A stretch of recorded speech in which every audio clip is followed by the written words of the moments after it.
ever ordered something online and wondered who in the warehouse picks your order and sends it to you? That person is like a resolver in GraphQL.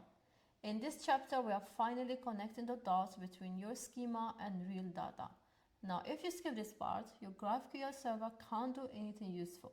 So, don't go anywhere. This is where GraphQL starts to feel real.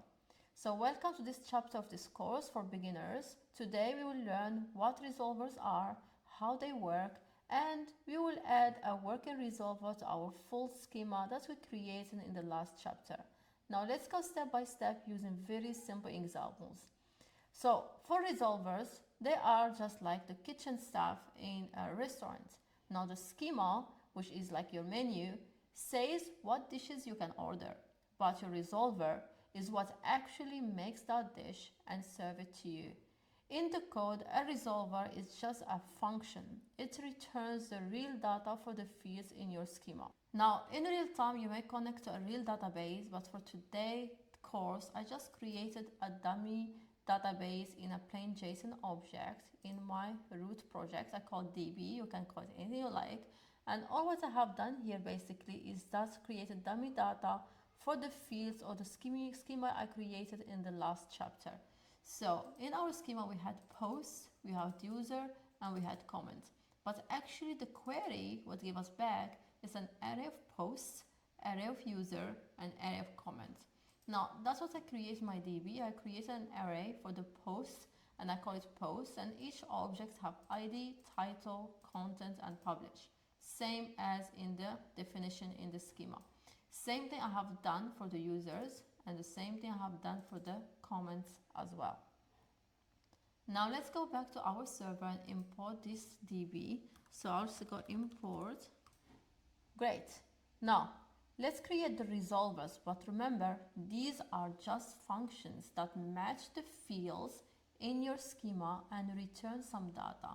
So I'll come right up here and I'll define a resolver, so const resolvers, you can call it anything you like. I will say equal to an object, and that takes in a query, and this one is a mandatory, you can't call it anything you like.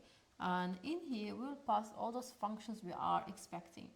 Now in our schema we returned posts, so we need to have a matching functions. So I have posts, I have users and comments, so I'll create posts, okay, and this one will be a function that's give me back the posts I got from my database. So, oops, gone back here, and that's with posts. Explain this again. So the query match the type query from our schema. So this query match type query in our schema, okay? And the post here is a function that runs when someone sends a query asking for the post. Now it will just return the full post array from our mock database at the moment.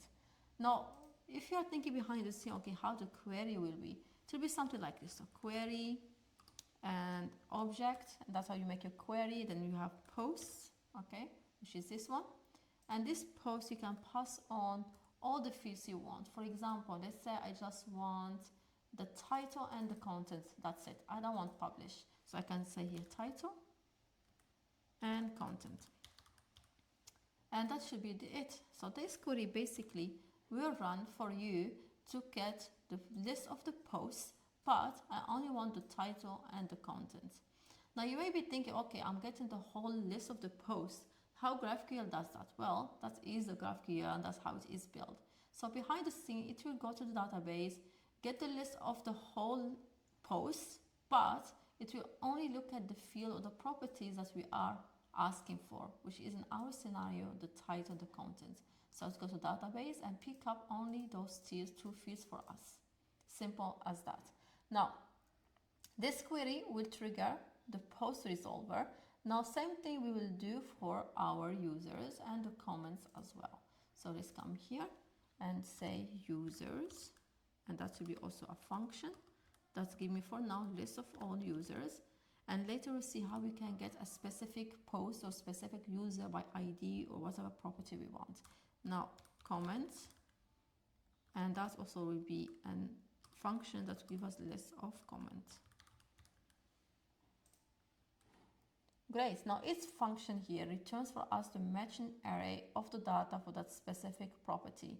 Now let's include this resolver within our Apollo server config we created earlier. So I'll come right here, just add it right there. And now because these names are the same, I can just use a shortcut for it. Now let's save this, go back to our terminal and say npm run start, and let's see what happened. There we go. We can see now our log that we logged last time earlier in our course. So server is ready as this local host. I'll copy this and I will go ahead and open up a browser and just paste this URL right there. Now this one, what we'll do for us is it will create or open up an interface for us, but at the moment it's failing. Oh, because I did something here. I'll say no, let's run it again. And let's go back to our browser. Let's refresh, and there we go. So we have our Apple server running, and this one will create for us like a playground, an interface for GraphQL to test our queries and see what things we can do. And in here, for example, see the left side, you have the query, okay, which is your query definition right here, okay. And like we said we have posts, users, and comments. If you go back to our browser, that's the ones we see here. So you have comments, posts, and users.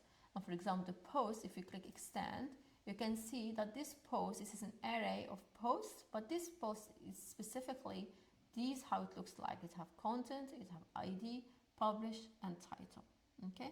Now we can go right here and create our own query. So query, name your query anything you like. I will call it, for example, get data, and I'll come here and I'll say the first query is post, and you can see that the interface is helping me out and pre-filling things with whatever fields it have already. So I say yes, I want post. Then you open up the curly brackets and you close one. Then inside you add the properties that you want. So I want, for example, only the title, and also I want the content, okay? If you go and click here, get data, it should give me the data I have available. If you remember, we have in our DB 2 posts. That's why I'm getting 2 at the moment in my UI right here, okay? We can come down here and say, okay, I want also comments, okay? And in the comments, I want to get the message only. Let's go run this.